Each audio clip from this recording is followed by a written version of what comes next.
Hi, Ted Harris here again. Anyway, today I'm not talking about puppets or birds of Merriment, but today I'm talking about pretty much serious talk. It's time to get serious today. Anyway, you heard about that, about those working world deaths and all that by now, all that misery and all that. Basically, SeaWorld, it's just terrible. I think that animal abusers need to die a slow and painful death. So you know who you are. I believe they have to. The SeaWorld has to pay for this thing because just recently, a trainer was recently killed by a killer whale at SeaWorld. Animal abusers need to die a slow and painful death. If you don't believe me, watch this video I made, because I can't. We're going to turn now to a mystery at SeaWorld right here in Orlando. A 25-year-old killer whale died unexpectedly this week. It's the third premature death of a killer whale at a SeaWorld in the last 4 months. Park officials and marine biologists are racing to find out what went wrong, and Matt Gutman joins us with more. Hey, Matt. Hey, George. This is a story that's gripped so many of us. Kalina, who knew her as baby Shamu, died just a couple of hours after getting sick, and park officials are saying that all of these deaths are unrelated, but scientists, government scientists, and animal rights activists are telling us that it's captivity itself that's actually killing these animals.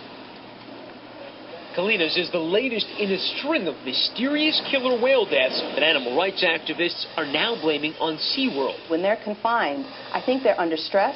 I think they're, at the very least, very bored.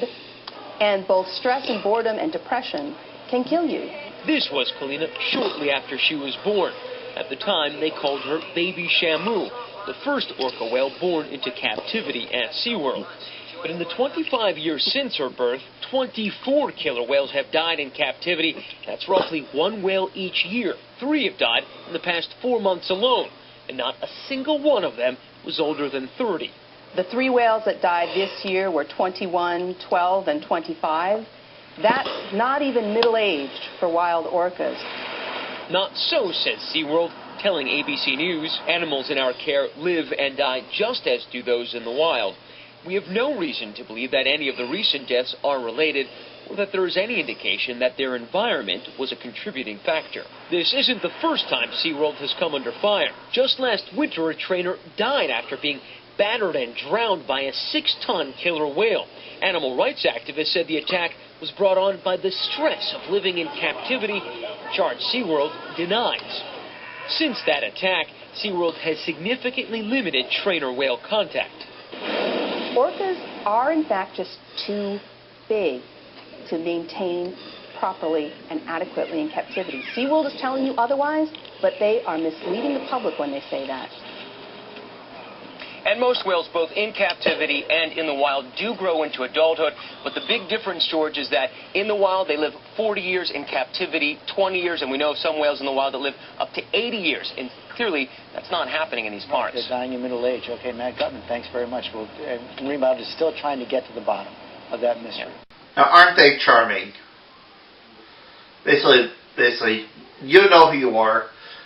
Don't hurt animals. Don't hurt animals. Especially respect my cats.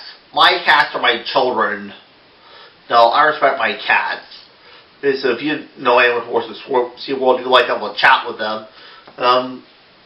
They open at 8 a.m. tomorrow. Remember, you're an animal rights activist. They think you can't beat them up. You hear me say?